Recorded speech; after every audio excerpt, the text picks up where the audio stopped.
हवी बस ही तोंडली आहे, स्वच्छ पाण्याने धुवून घ्यायची आणि कट करून घ्यायची. शिजवून घेतलेली आहे, अशी पिळून घ्यायची, त्यांच्यात पाणी राहू नये म्हणून.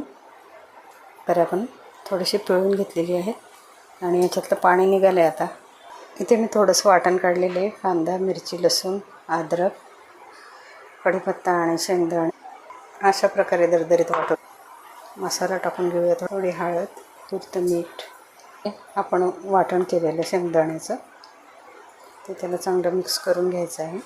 फ्राय करायचे आहेत आपल्याला, मी तव्यावरच करून घेणार आहे. ते परतून घ्यायची. मंद आचेवर थोडा वेळ झाकण ठेवायचं. बघा, मस्त आपली तोंडलीची भाजी तयार झाली. डब्यावर द्यायला सुक्की अशी मस्त.